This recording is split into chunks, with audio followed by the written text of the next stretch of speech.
¿Qué tal? ¿Cómo están? Qué gusto poder nuevamente estar con ustedes y compartir la palabra de Dios. Vamos a poner este tiempo en sus manos para que Él hable a nuestra vida por medio de su palabra.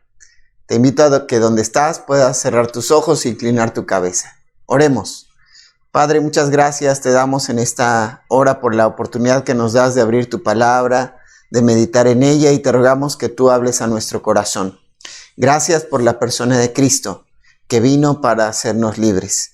Te rogamos, Señor, que tú hables a nuestro corazón, que, Señor, podamos tomar un compromiso importante en nuestra vida a través del estudio del día de hoy.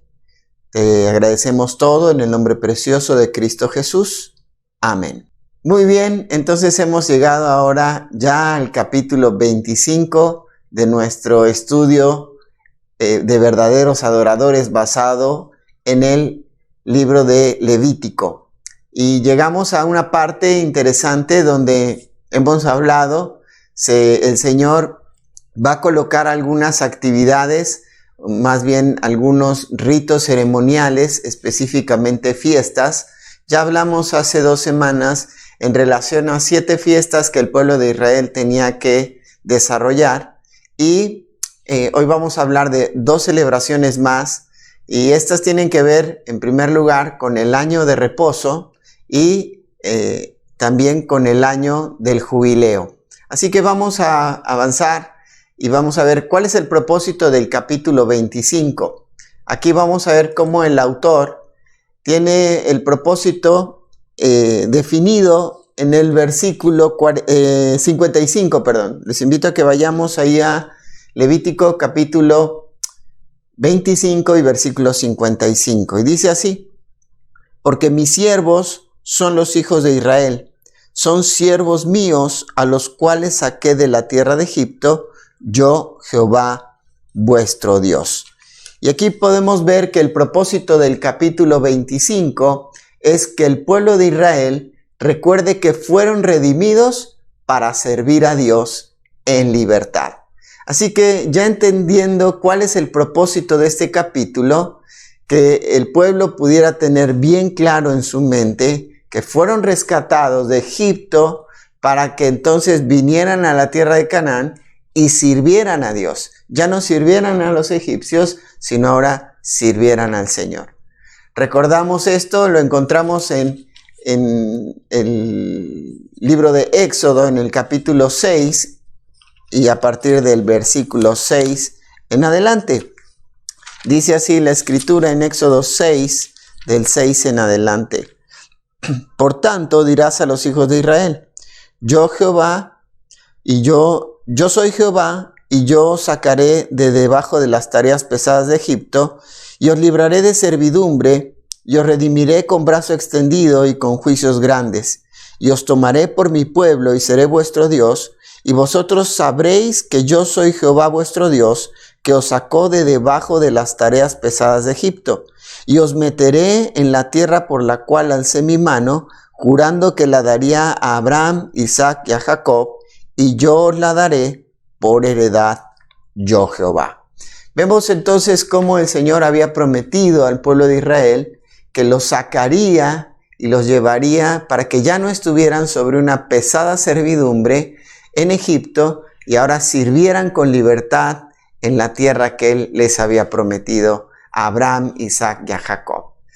De la misma manera también nosotros podemos entender que vivíamos bajo un yugo pesado de esclavitud dentro del pecado, pero el Señor, a través de la persona de Jesucristo, nos ha hecho libres para servirle a Él. Así que, teniendo esto en mente, vamos a ver qué es lo que nos sigue diciendo el capítulo 25 en relación a estas 2 fiestas que tenía que ver primero con el reposo y dijimos, en segundo lugar, con el jubileo. Vamos a ver el bosquejo. Yo titulé a este capítulo Libres para servir. Y vemos que en primer lugar, como ya mencionamos antes, vamos a ver del versículo 1 hasta el versículo 8 lo relacionado al año de reposo. Y si yo pudiera titularlo, entonces yo pondría el siguiente título: el reposo de la tierra para una mejor producción. Y en segundo lugar estamos viendo el año del jubileo, a partir del versículo 9 hasta el versículo 55. Esto está dividido en dos partes. Primero, donde se instituye la fiesta, y en segundo lugar, donde se da la explicación de cómo tenía que ser todo este año de jubileo. Así que el título a esta parte o esta porción del capítulo, yo le puse La redención de un pueblo para un nuevo propósito. Vamos entonces ya avanzando en relación a lo que nos dice el pasaje, y vamos a leer juntos. Tomen su Biblia y vamos a leer el capítulo 25, y dice: Jehová habló a Moisés en el monte Sinaí diciendo: habla a los hijos de Israel y diles: cuando hayáis entrado en la tierra que yo os doy, la tierra guardará reposo para Jehová. 6 años sembrarás tu tierra y 6 años podarás tu viña y recogerás sus frutos. Pero el 7º año de la tierra tendrá descanso, reposo para Jehová. No sembrarás tu tierra ni podarás tu viña. Lo que de suyo naciere en tu tierra segada, no lo segarás. Y las uvas de tu viñedo no vendimiarás. Año de reposo será para la tierra. Mas el descanso de la tierra te dará para comer, a ti, a tu siervo, a tu sierva, a tu criado y a tu extranjero que morare contigo. Y a tu animal y a la bestia que hubiere en tu tierra, será todo el fruto de ella para comer. Ahora, el pueblo de Israel ya tenía aquí el concepto del día de reposo, pero el Señor les había explicado en Éxodo capítulo 20 que trabajarían 6 días, aunque Él viene desde la creación en Génesis capítulo 1, que este concepto estaba fijándose ya en el pueblo de Israel, no era algo nuevo, y el Señor lo instituye como algo dentro de la ley para el pueblo de Israel, y les dice que 6 días trabajarán, un día reposarán, descansarán, ese día ellos se recuperarán, y hemos hablado de este concepto, pero ahora está cambiando un poco y nos está mostrando que habrá 7 años de trabajo en la tierra y 1 año se dejará reposar específicamente la tierra. Vamos a ver entonces que a partir de esta porción podemos encontrar 3 verdades importantes. En primer lugar, ellos tenían que reconocer que Dios es el dueño de la tierra y Él se las había dado. Dice ahí el versículo 2, habla a los hijos de Israel y diles: cuando hayáis entrado en la tierra que yo os doy. Entonces, este mandamiento sería algo posterior. Después vamos a ver cómo ellos siguieron vagando por 40 años en el desierto, pero entendiendo que ellos, esta generación nueva, estaba por entrar a la tierra prometida, Moisés les recuerda a través de este libro lo que ya Dios le había instituido al pueblo de Israel. Entonces, está diciendo que ellos tenían que recordar que Dios es el dueño de la tierra y que Él les había entregado esa tierra. Concepto que tenemos que tener presente. El pueblo de Israel solo sería administrador de esa tierra que Dios le estaba entregando. No serían los dueños. Ellos ya iban entrando, iban a ser repartidas las tierras y les darían una porción.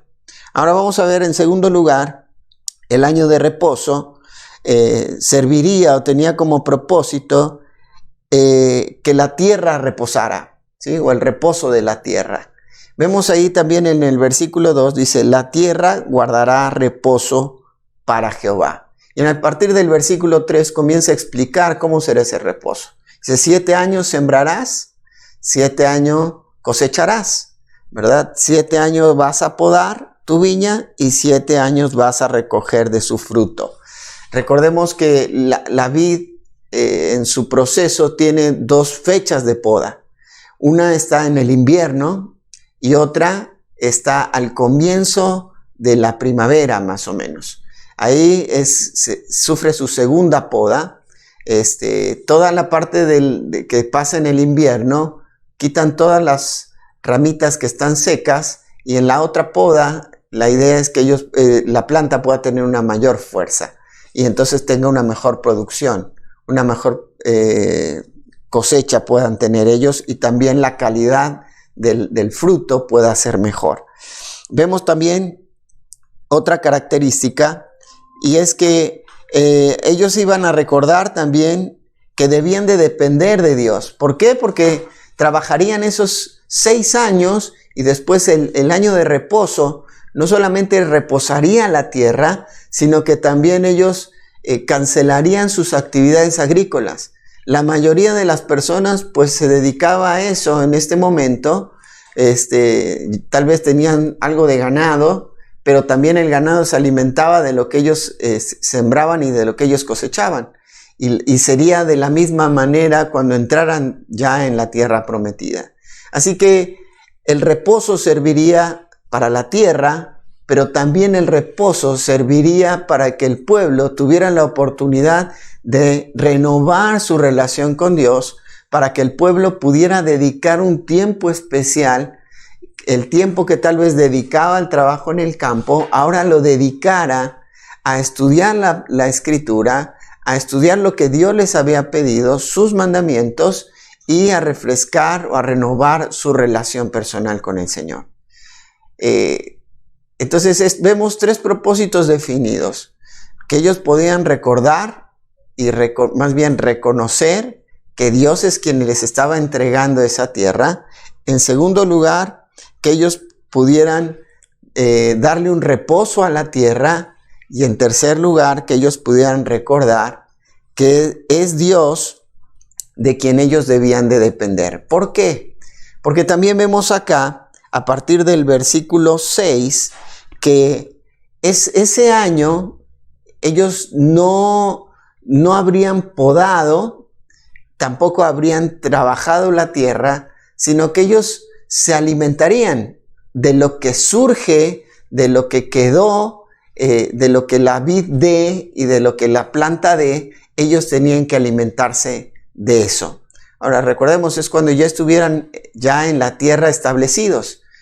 Era importante para el pueblo de Israel entonces que ellos pudieran entender estas verdades y que pudieran descansar que Dios iba a proveer.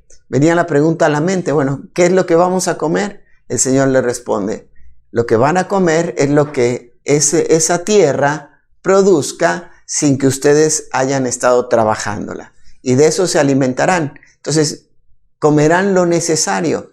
En Éxodo capítulo 16, recordamos que en el día de reposo, ellos no podían recoger el maná, sino que los días anteriores o el día anterior, el día sexto, vendría una doble porción para que el séptimo día ellos no tuvieran que salir a recoger del maná.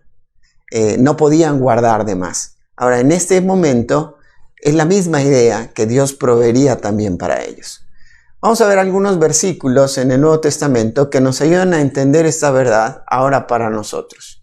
Pensando ahí entonces lo que decía Éxodo capítulo 25 versículo 4, dice, pero el séptimo año de la tierra tendrá descanso, reposo para Jehová, no sembrarás tu tierra, ¿verdad? Ahí, ni podarás tu viña.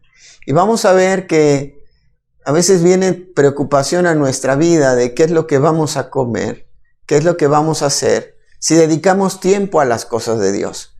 Y el Señor en Mateo capítulo 6 nos da una explicación importante en relación a esto.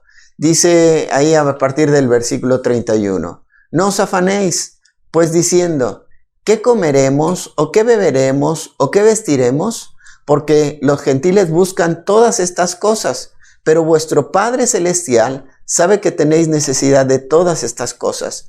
Mas buscad primeramente el reino de Dios y su justicia, y todas estas cosas os serán añadidas. Así que no os afanéis por el día de mañana, porque el día de mañana traerá su afán. Basta cada día su propio mal. Vemos entonces en estos versículos que nosotros no debemos de preocuparnos por qué vamos a comer o qué vamos a vestir o qué recursos tenemos que tener. Obviamente tenemos que ocuparnos, pero no preocuparnos o afanarnos, sino descansar en el Señor. Que nuestro corazón repose en Dios, que podamos tomar cada semana por lo menos un tiempo especial para renovar nuestra relación con Dios, para buscar lo que el Señor tiene para nuestra vida. Y el desafío entonces que este pasaje nos deja es que Dios quiere que nuestra confianza repose en Él. Dios quiere que nuestra confianza repose en Él. Vamos a pasar entonces al siguiente punto y lo encontramos aquí a partir del versículo 8. Y esta es la siguiente fiesta. Es la fiesta, dijimos, del jubileo. Vamos a ver cuáles son los detalles de esta fiesta y después vamos a explicar de qué se trata esta fiesta.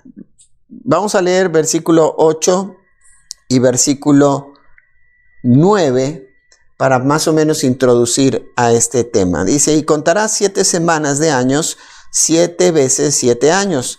De modo que los días de las 7 semanas de años vendrán a hacerte 49 años. Entonces harás tocar fuertemente la trompeta en el mes séptimo a los 10 días del mes. El día de la expiación haréis tocar la trompeta por toda vuestra tierra. Muy bien. Esta palabra jubileo es una palabra muy interesante, porque yo al final pensaba que jubileo tenía que ver o estaba relacionada con júbilo. Esta palabra júbilo se desprende de 3 conceptos muy interesantes. En primer lugar, se considera la palabra original del hebreo o a la cual hace relación, es a un carnero que ha crecido lo suficiente para que su cuerno sea maduro o grande. En segundo lugar, se le llama jubileo. La raíz de esta palabra jubileo tiene que ver con un cuerno de carnero que ha sido limpiado y utilizado para hacer un instrumento musical. Y en tercer lugar, el jubileo tiene que ver con un sonido que en esta fiesta se iba a emitir un sonido que pregonaría libertad para las personas del pueblo de Israel. Así que esto es lo que significa el jubileo, se desprende de todo esto, y lo que podemos decir entonces sería que el jubileo es emitir el sonido con el cuerno de un carnero, pregonando libertad en un nuevo comienzo y desarrollando júbilo que esto produce, ¿sí? O desarrollando el júbilo que esto produce. El que el pueblo de Israel recordara que ahora tenía libertad, que había sido sacado de Egipto para servir al Señor, esto implicaba también que ellos pudieran regocijarse o pudieran tener júbilo en su vida. Ahora, había más significados dentro de esta fiesta del jubileo. Y vamos a ver porque el propósito de esta fiesta lo encontramos específicamente en el versículo 10. Dice así, y santificaréis el año 50 y pregonaréis libertad en la tierra a todos sus moradores. Ahora, recordamos rápidamente, esta fiesta se celebrará cada 50 años. Ellos contarán 7 semanas de 7 años. Entonces sumarán 49 años y al siguiente año, al año 50, celebrarán esta fiesta del jubileo. Y vamos a ver que el propósito nos muestra acá es que ellos todo ese año lo iban a apartar. Ahora, a partir de que ellos entraran en la tierra prometida, entonces contarían 7 semanas de 7 años y dijimos al año 50 ellos celebrarían esta fiesta. ¿Recuerdan algo parecido que hemos visto en semanas anteriores? La fiesta del Pentecostés. ¿Se acuerdan? Ellos tenían que esperar 7 semanas y al día 50 ellos entonces celebrarían el día del Pentecostés, que recibe ese nombre porque es el nombre del número 50 en griego. Por eso lo conocemos como Pentecostés, que en realidad en el pueblo de Israel se conoce como la fiesta de las semanas. Bueno, esta es la fiesta del jubileo. ¿Y qué es lo que se iba a hacer en la fiesta del jubileo? En esta fiesta del jubileo, entonces vemos que hay algunos propósitos específicos.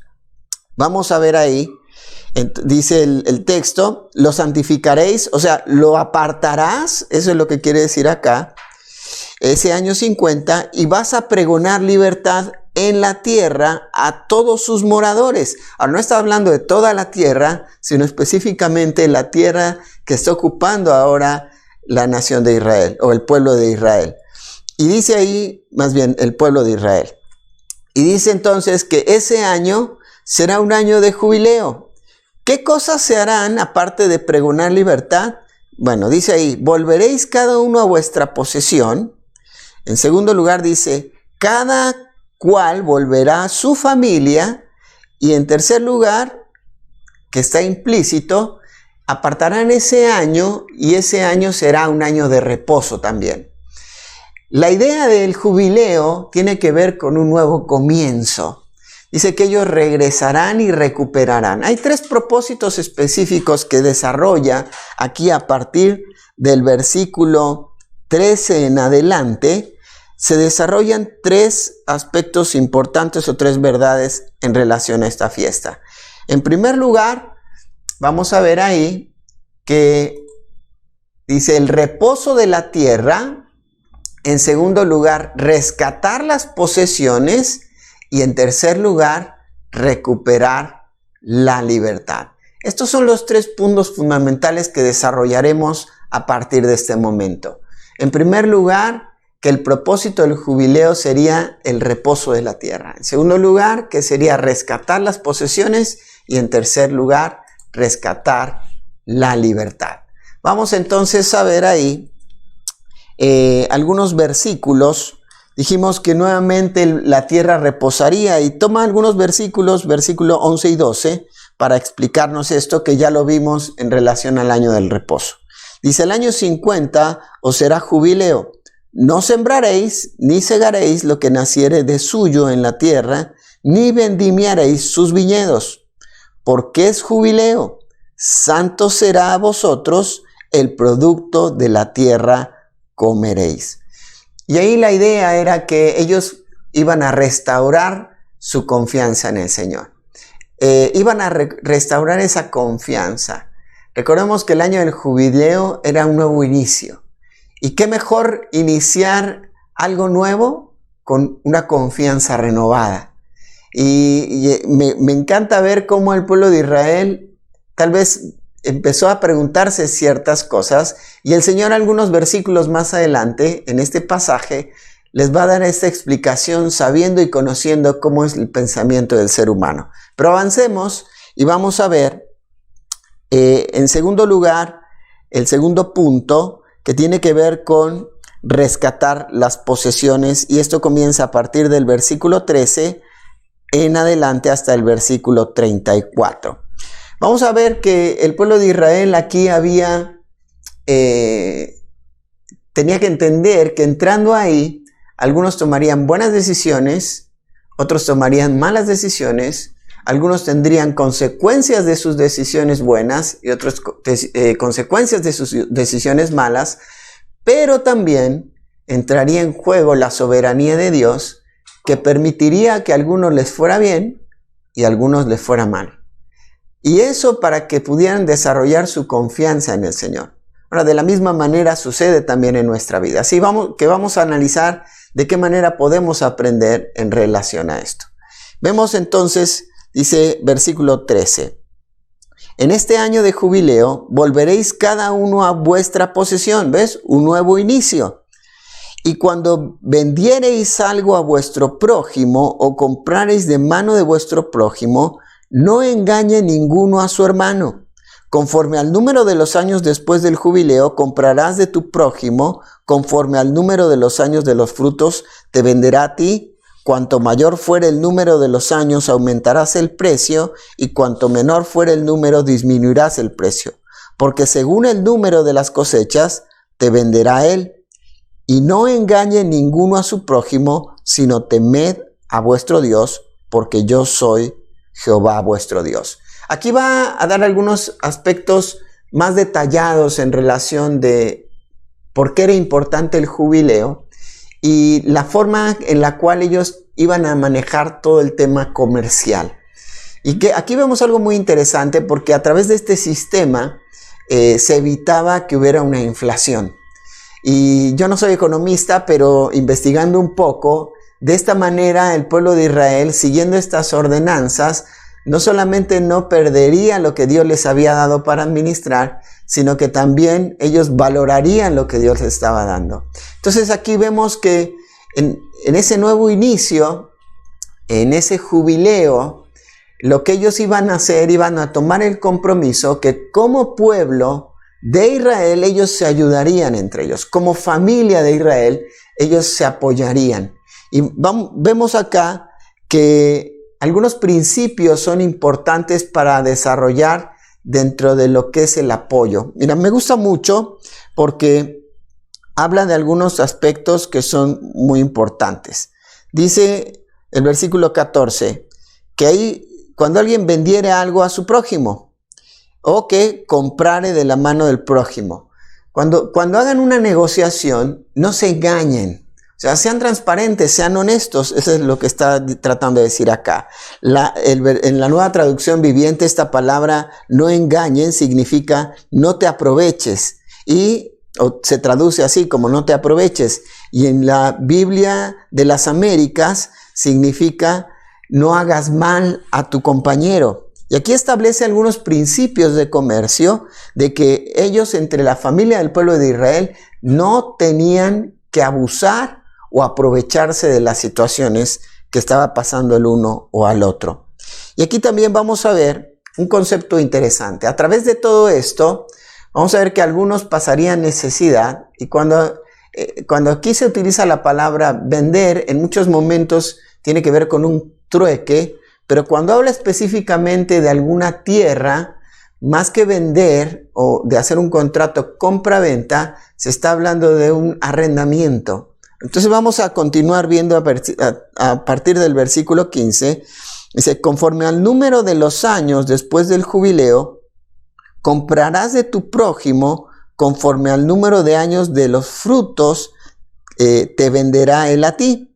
Y cuanto mayor fuere el número de los años, aumentarás el precio, y cuanto el menor fuere el número, disminuirás el precio, porque según el número de las cosechas, te venderá él. No engañe ninguno a su prójimo, sino tened a vuestro Dios, porque yo soy Jehová, vuestro Dios. Ahora aquí está hablando en relación a las cosechas, ¿sí? Y estaban hablando de que tal vez alguien le podía comprar toda la cosecha a uno para comerciarla, pero dice, no te aventajes de esto. Y ahí, pues mientras más años faltaban para que se cumpla el jubileo, mayor era el precio que tenía que pagar. Y mientras menos años faltaban para que se cumpla el jubileo, y le venda su cosecha o su producto, ¿verdad?, que está ofreciendo, pues menos será el costo.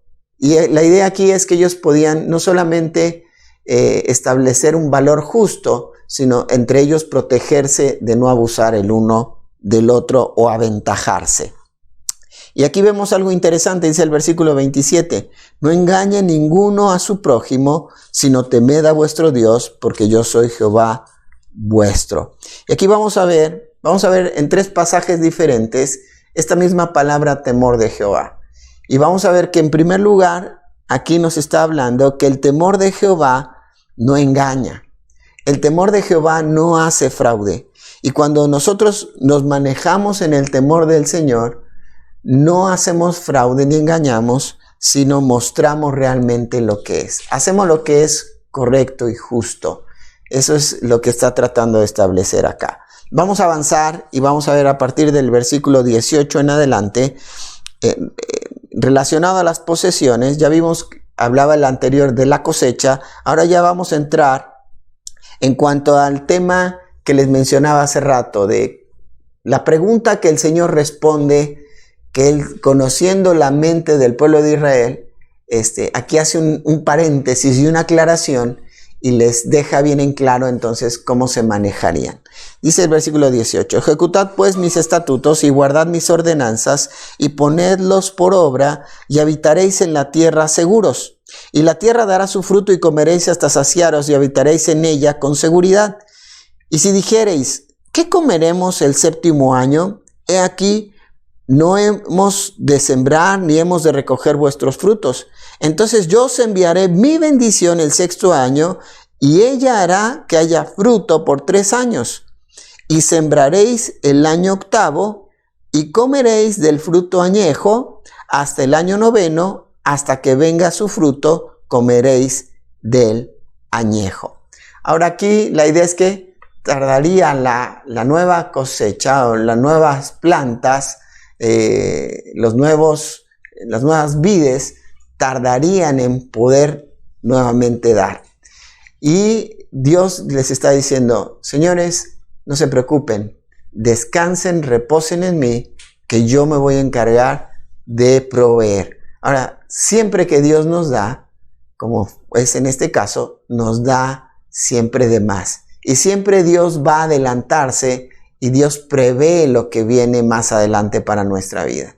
Y vemos acá que ellos no solamente no comerían ese año 7º, sino que también dice el 8º y el 9 se seguirían alimentando. Ahora, la palabra añejo ahí no quiere decir algo echado a perder o algo rancio, sino está hablando de la cosecha anterior. Bueno, ahí ellos iban a desarrollar diferentes técnicas para conservar los alimentos, así que no está hablando tanto de algo que a veces cuando nosotros escuchamos la palabra añejo, pensamos en algo que ya está rancio o echado a perder. Aquí no está hablando de eso, sino algo que era de la cosecha anterior. Vamos entonces a avanzar y vamos a ver que cuando Dios bendice, Dios da aún más de lo que necesitamos. En el versículo 18 vemos que hay una promesa condicionada, que ellos debían de ejecutar los estatutos, guardar las ordenanzas y ponerlos por obra. Y Dios bendeciría y proveerá de todo lo necesario para aquel que es obediente. Esto también tenemos que aplicarlos nosotros a nuestra vida. Y vemos a partir del versículo 25 hasta el versículo 28, que ahí ya la soberanía de Dios entra en función, y vemos como algunos, tal vez por diferentes circunstancias o situaciones en el plan soberano de Dios, empobrecerían. ¿Y cómo es que tendrían que ellos reaccionar o actuar? Bueno, una de las soluciones que habría hacia los problemas de pobreza que ellos iban a enfrentar es que ellos primero pudieran dar en alquiler su propiedad. Ya vimos anteriormente que ellos iban a negociar la producción de su tierra, pero ahora vamos a ver cómo ellos podían alquilar su tierra o darla, como hoy lo conocemos, en comodato. Hacían un contrato de arrendamiento, esa es la idea. La palabra ahí vender no significa, como dijimos antes, compra-venta, sino un cambio o más bien un alquiler. Vemos entonces que en el versículo 25 dice: cuando tu hermano empobreciere y vendiere algo de su posesión, entonces su pariente más próximo vendrá y rescatará lo que su hermano hubiere vendido. Cuando el hombre no tuviere rescatador y consiguiera lo suficiente para el rescate, entonces contará los años desde que vendió y pagará lo que quedare al varón a quien vendió y volverá a su posesión. Mas si no consiguiere lo suficiente para que se le devuelvan lo que vendió, estará en poder del que lo compró hasta el año del jubileo, y al jubileo saldrá y él volverá a su posesión. Entonces, él podía alquilar sus tierras. Cuando recuperara el dinero por el cual había alquilado sus tierras, entonces él podía pagar y recuperar su tierra. En el caso de que no lo pudiera hacer así, podía acudir con un pariente, que era el pariente redentor, y ese pariente entonces pagar el precio, recuperar la tierra, y entonces estaba todo bien. Pero en el caso de que no pudieran ni él juntar el dinero para pagar ese préstamo o ese dinero que recibió y puso sus tierras, y no hubiera un pariente redentor, tendría que esperar hasta el año del jubileo y ahí entonces recuperaría su tierra, ¿sí? Entonces, el costo el dinero que se podía dar o prestar o cambiar como alquiler tenía que ver, dijimos, con los años en los cuales se hacía ese contrato y los años que faltaran para que se cumpliera el jubileo. Mientras menos años faltaran, menos era el precio. Mientras más años faltaran, más era el precio de lo otorgado. Vuelvo a repetir, es importante entender que la porción que Dios les iba a proveer iba a ser perpetua, porque era algo que Dios no es que se los había regalado, sino que se los había dado a ellos como administradores, porque la tierra seguía siendo de Dios. Ahora vamos a continuar y vamos a ver que a partir del versículo 29 en adelante viene un concepto relacionado a las casas, la casa habitación, donde vivían con su familia. Y va a hablar en primer lugar de las casas que ellos construían en la ciudad, que estaban dentro de las murallas de la ciudad. Y aquí la persona podía vender o alquilar su casa o entregar su casa por una cierta cantidad, pero aquí las reglas cambiaban. Durante un año esta persona podía trabajar y juntar lo que se le había entregado y devolverlo. Si en ese año él no devolvía, entonces perdía su casa. Ya prácticamente pasaba a ser posesión de otra persona. Y en el año del jubileo no regresaría a su posesión.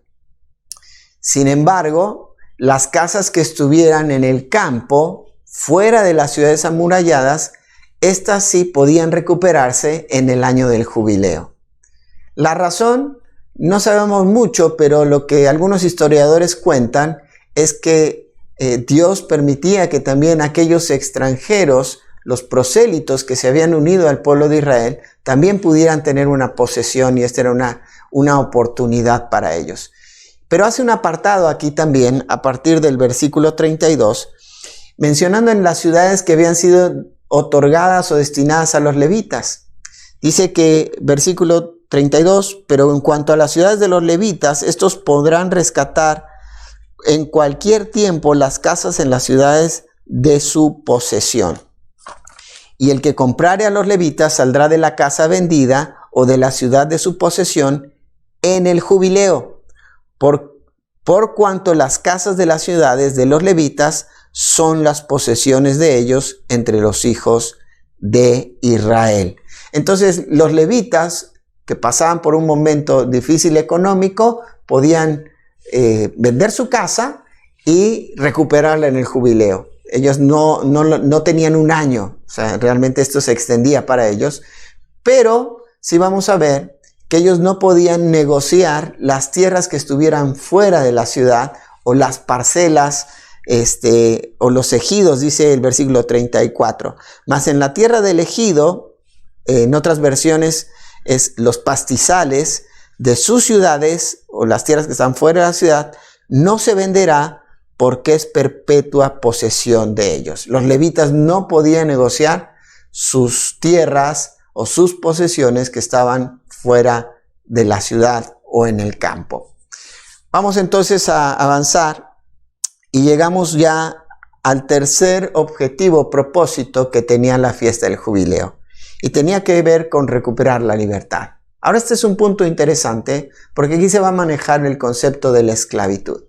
La esclavitud no se manejaba en el tiempo que estamos estudiando ahora como nosotros tal vez lo relacionamos en los últimos años o en los siglos pasados en los Estados Unidos o en diferentes partes del mundo. Aquí el concepto de la esclavitud era distinto. Había algunas razones por las cuales una persona podía llegar a ser un esclavo. Una de las razones por las cuales una persona podía ser un esclavo es porque había sido cautivo, o las personas que eran cautivas. ¿Quiénes eran los cautivos? Los cautivos eran personas que habían estado en una condición, pero habían sido tomados en otra tierra y habían sido llevados en esa misma condición de siervos o de esclavos a otra tierra. Los sirvientes, digámoslo así, estos eran llevados de un lado a otro. Esa es la idea de la palabra cautivo. Alguien que había sido llevado a otro lugar y en esa misma condición.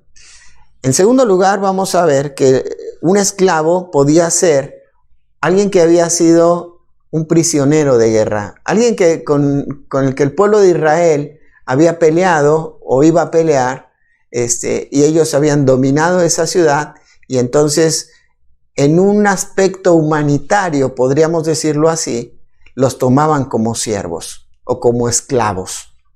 En tercer lugar, una persona era esclava por nacimiento, porque tal vez sus padres eran esclavos cautivos o eran esclavos como prisioneros de guerra, y entonces tenían los hijos en esa condición de esclavitud y sus hijos nacían esclavos. En cuarto lugar, otra persona podría continuar en esa condición de esclavitud por una decisión propia, por amor. Y aquí la Escritura nos enseña que iban a la puerta de la ciudad y decían, terminaba su tiempo. La idea es que ellos también en el tiempo del jubileo podían recuperar su libertad. Específicamente para los del pueblo de Israel, ellos podían recuperar también su libertad cada 7 años, pero podían decidir seguir sirviendo ahí porque el amo los había tratado de una forma correcta. Entonces iban a la puerta de la ciudad y les perforaban el lóbulo de la oreja, y entonces eran ellos siervos, o lo que en el Nuevo Testamento conocemos como doulos, siervos por amor. También una persona podía ser un esclavo por cuestiones de una deuda, y esto específicamente era para el pueblo de Israel, porque habían quedado en una condición de pobreza y habían adquirido una deuda. Entonces, para pagar esa deuda se habían hecho esclavos, vendiéndose ellos o ofreciendo su trabajo para los demás. Entonces, un siervo podía recuperar su libertad personalmente, podía comprar su libertad, o al término del jubileo podía recuperar su libertad, específicamente los que pertenecían al pueblo de Israel, o también podían ser libres porque alguien venía, los compraba y entonces les otorgaba su libertad. Eso es el concepto de la redención, que fue lo que Dios hizo con el pueblo de Israel cuando los sacó de la esclavitud en Egipto. Entonces vamos a ver algunas características interesantes en relación a lo que era el recuperar la libertad en relación a la esclavitud. Dijimos que podían ser esclavos por pobreza. Y vamos a ver aquí entonces en el versículo 35 en adelante. Dice, y cuando tu hermano empobreciere y se acogiere a ti, tú lo ampararás como forastero y extranjero vivirá contigo. Ahora, detalles importantes. Dice, cuando tu hermano, o sea, alguien más del pueblo de Israel, dice, empobreciere, tuviera necesidad, dice, y se acogiere a ti. Ahora, esta palabra está interesante, esta palabra acogiere. Y la idea es que es la idea de doblar la muñeca o estirar la muñeca, estirar los dedos, estirar el brazo. También la idea tiene que ver con alguien que se está tambaleando y estira el brazo con el propósito de encontrar fuerza o firmeza en algo o en alguien para poder sostenerse. Y esta es la situación que tal vez muchos se llegaron a encontrar por el aspecto económico, porque tal vez no se dieron bien las cosechas, porque tal vez tomaron malas decisiones, o dijimos, en la soberanía de Dios algo pasó, y entonces se encontraban tambaleando económicamente o financieramente, y ellos van con alguno de sus hermanos del pueblo de Israel y le piden ayuda, extienden su brazo para pedir un apoyo, para no tambalear, para no caer. Y fíjate lo que dice ahí, tú lo ampararás. Y aquí la palabra amparar en el original significa alguien que se mantiene fuerte, alguien que logra lo que se espera de él. Esto es muy interesante porque dice, cuando tú logres entonces darle estabilidad y apoyo a la persona que viene o acude a ti en necesidad, entonces tú lo tomarás como tu siervo. Aquí hay una diferencia entre el esclavo y entre el siervo, porque había esclavos, había siervos o sirvientes que eran más cercanos a la familia, había extranjeros a los cuales se les daba un trabajo eventual, pero también había personas que se contrataban como jornaleros. O sea que se les pagaba una jornada de trabajo. Y no es que eran personas que pertenecían a ellos de manera permanente. Entonces dice acá, dice el versículo 36, no tomarás de él usura ni ganancia, sino tendrás temor de Dios y tu hermano vivirá contigo. Aquí puede ser que él se viniera a ofrecer como esclavo o él viniera a ofrecer sus productos para rematarlos. En su desesperación, tomar esto. Ahora, tal vez aquí dice, bueno, o viene a pedir prestado. Y la idea acá es que si tú le vas a prestar, no le vas a cobrar intereses. Aquí nace el concepto del usurero. Ahora, entre la familia no tenemos que ser usureros. Es lo que está diciendo acá como pueblo de Israel. Entre la familia del Señor tampoco, porque creo que aquí lo importante es tener una libertad financiera. Y dice el apóstol Pablo que nosotros debemos de hacer bien y mayormente a los de la familia de la fe. Hay algunos textos muy interesantes que están relacionados a los usureros que encontramos en la Escritura, los cuales condenan esta práctica. Pero bueno, no voy a tomar mucho tiempo relacionado a esto, pero sí quiero hacer mención, por ejemplo, en Ezequiel, en el capítulo 18 y versículo 13.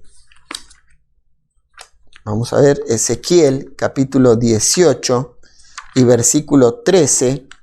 El pueblo de Israel se olvidó de esto y el Señor le dice lo siguiente. Dice, al pobre y al menesteroso oprimiere, está hablando desde el versículo 9, dice, en mis ordenanzas caminaré y guardaré mis decretos para hacer rectamente, este es justo, este vivirá, dice Jehová el Señor. Y ahora sí vamos al 13, dice, aquel que prestare a interés y tomare a usura, ¿vivirá este? No vivirá. Todas estas abominaciones hizo y de cierto morirá, su sangre será sobre él. La usura, el cobrar intereses y el aventajarse de las personas no es bien visto por Dios. No es correcto, dice acá. No tomes tú esa ventaja. Y después dice ahí que ni ganancia, sino tendrás temor del Señor. Y en segundo lugar vemos que aquella persona que se conduce en el temor de Dios no solamente es una persona que no hace engaño o fraude, sino es una persona que da sin esperar recibir nada a cambio. Da sin aventajarse. Es aquella persona que ayuda sin tomar ventaja de los demás. Pero vamos a avanzar. Dice, yo Jehová, versículo 38, vuestro Dios, que os saqué de la tierra de Egipto para daros la tierra de Canaán para ser vuestro Dios. Y aquí comienza otro aspecto, el versículo 39. Y aquí habla de la persona que se empobrece y viene con otro y se vendiere a él como siervo o esclavo. El anterior vino a pedir un préstamo. Este ahora se viene a ofrecer como siervo y dice, ¿sabes qué? No tengo cómo pagarte. No tengo nada más, así que vengo a ofrecerme a ti como tu siervo. Y dice acá, ¿qué es lo que vas a hacer con él? Bueno, como criado, como extranjero estará contigo, hasta el año del jubileo te servirá. Aquí no será tu esclavo, tu pertenencia, sino lo tomarás como alguien eventual. Pero le darás los mismos beneficios. Le darás comida, le darás su pago y estará cerca contigo. Le darás un buen trato. Versículo 42 nos da el objetivo de esto. Dice, porque la razón por la cual lo tenía que tratar bien. Porque son mis siervos. ¿Sí? Recuerda, Dios los sacó de Egipto para que sean siervos de él. Dice, son mis siervos los cuales saqué yo de la tierra de Egipto y no serán vendidos de manera de esclavos, a manera de esclavos. Y no te enseñorearás de él con dureza, sino que tendrás temor de tu Dios. Y aquí encontramos nuevamente esta palabra temor de Dios. Y encontramos la tercera verdad en relación a esto. Dijimos que aquel que se conduce en el temor de Dios no engaña, no hace fraude, sino que muestra y da lo que es justo. Aquel que se maneja en el temor de Dios no hace usura, no busca una ganancia, no busca aprovecharse, sino que busca lo justo, esperar recibir el reembolso exacto y lo comparte con un familiar. Pero en tercer lugar aquí vamos a ver que la actitud de aquel que se maneja en el temor de Dios no se enseñorea de las personas. No se cree su dueño, pero tampoco dice no lo trata con dureza. Ahora esta palabra que maneja aquí Moisés es una palabra que él conoció muy bien porque él lo vivió en Egipto. Ahí en Éxodo capítulo 2, si recuerdan, él comete un delito porque mata a un egipcio que estaba tratando con dureza, dice la escritura, a una israelita. Ahora, Dios sacó al pueblo de Israel, ¿se acuerdan? Vimos ahí en Deuteronomio capítulo 6 a partir del versículo 6.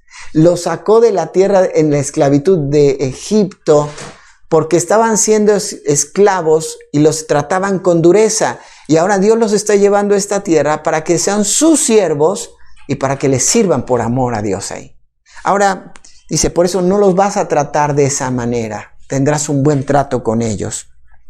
Continúa hablando y entonces dice ahí que él podrá sí tener esclavos que pertenezcan a él y a su familia, e incluso habla de heredar los esclavos a sus hijos. Dice ahí a partir del versículo 46 en adelante. Y a partir del versículo 47 llegamos a la última parte de nuestro mensaje y vamos a ver cuando una persona se hace esclavo de un prosélito o de un extranjero que ha sido bendecido en la tierra de Israel, y entonces esta persona, un israelita, viene y busca el apoyo, se hace esclavo de él. Dice el versículo 47, y si el forastero o el extranjero que está contigo se enriquece, y tu hermano que está junto a él empobreciere, y se vendiere al forastero o extranjero que está contigo, o alguno de la familia del extranjero, después de que se hubiere vendido, podrá ser rescatado, uno de sus hermanos lo rescatará. Y vamos a ver rápido porque se nos va el tiempo, se nos fue ya, que esta persona podía servir como un criado alquilado, podía ser rescatado por algún familiar, y si no podía ser rescatado por un familiar, entonces él tendría que recuperar su libertad en el año del jubileo. Lo menciona aquí. Ahora, esto es lo que ellos podían de alguna manera mencionar acá. Y vamos a hablar entonces ahora que este concepto del jubileo, el pueblo de Israel lo fue perdiendo conforme fue avanzando el tiempo.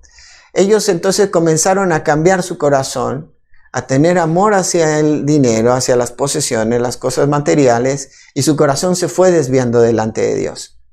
En Isaías, en el capítulo 61, Isaías les anuncia a un pueblo que ya está totalmente volcado a la idolatría, vendido al pecado, vendido a la ambición, vendido a todo lo que el mundo le ofrece, y olvidándose lo que Dios había establecido, y ahora ellos estaban totalmente esclavos del pecado.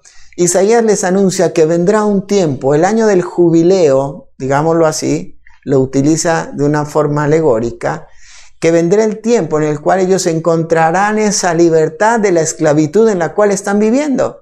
Y dice ahí Isaías 61, que después lo vemos reflejado más adelante cuando se cumple este año del jubileo, este tiempo del jubileo, lo vemos cumplido en Lucas en el capítulo 4. Dice así Lucas capítulo 4 y versículo 16, con el cumplimiento del jubileo. Dice, vino a Nazaret Jesús, donde se había criado, en el día de reposo, entró en la sinagoga conforme a su costumbre y se levantó a leer.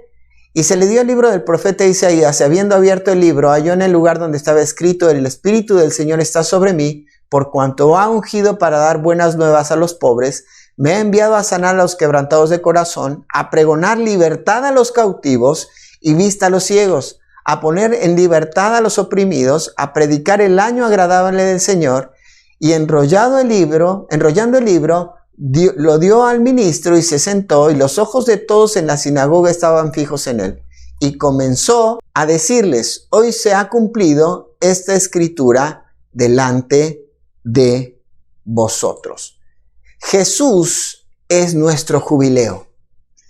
Jesús es el único en el cual nosotros podemos encontrar la libertad. Jesús es la única persona en la cual nosotros podemos encontrar reposo en nuestra vida. Jesús es la única persona en la cual nosotros podemos ser rescatados como posesión de Dios. Y en tercer lugar, Jesús es la única persona en la cual nosotros podemos recuperar nuestra libertad para servir al Señor.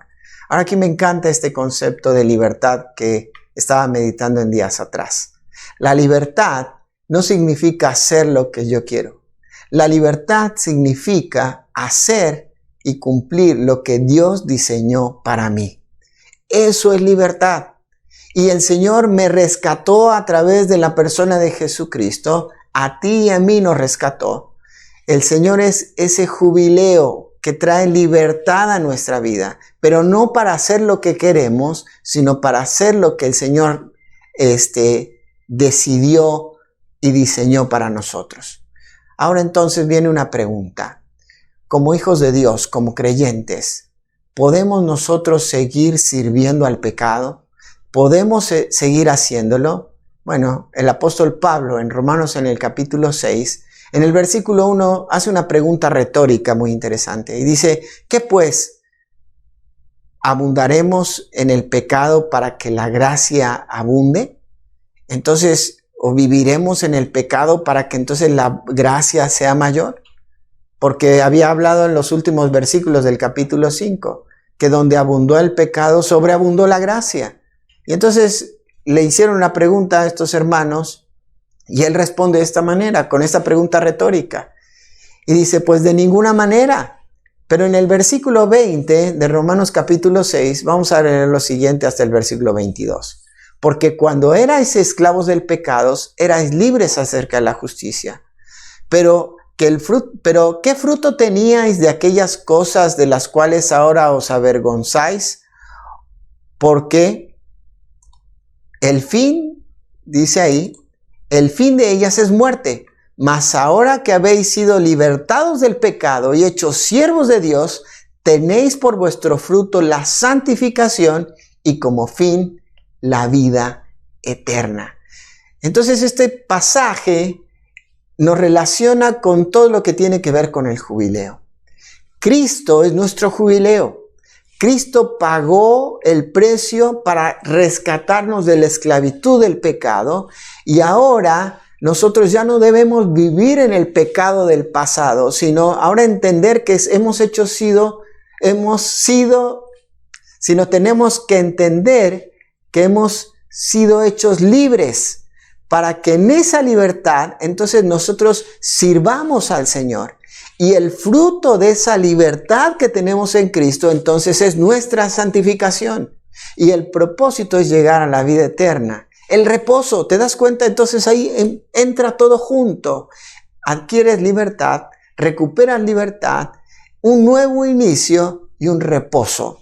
Romanos capítulo 8 dice que la tierra ya está gimiendo. También nuestro cuerpo también se duele, batalla y ya está anhelando llegar al momento en el cual encuentra el reposo en la persona de Cristo para vida eterna. Ahora, ¿qué es lo que nos toca hacer en este tiempo? Vamos a dejar 3 desafíos para nuestra vida, 3 conclusiones. Primero, reposemos en Cristo. En Él encontramos reposo. Tomemos el tiempo necesario para buscarlos, para refrescar nuestra relación con Él. En segundo lugar, renueva tu confianza en el Señor. Y en tercer lugar, recupera la libertad en Cristo. El fruto de tu libertad en Cristo es la santificación y el fin, la vida eterna. Vamos a terminar con una oración. Padre, gracias por tu palabra. Te pedimos que nos guíes día a día a poder vivir en esa libertad que necesitamos y que tenemos en Cristo. Señor, ayúdanos a ya no vivir más en nuestro pecado pasado. Que podamos entender y que tú ya pagaste el precio de Jesús por nosotros. Y que ahora nosotros tenemos que confiar cada día en ti. Descansar, reposar en ti. Llevar a ti nuestras angustias, nuestros anhelos. Colocarte como una prioridad en nuestra vida. Pero también, Señor, que podamos renovar esa confianza que tenemos en ti. Y que podamos, Señor, disfrutar la libertad para la cual tú nos llamaste para servirte. Gracias te damos en esta hora en el nombre precioso de Cristo Jesús. Amén. Muchas gracias. Dios te bendiga y nos vemos pronto.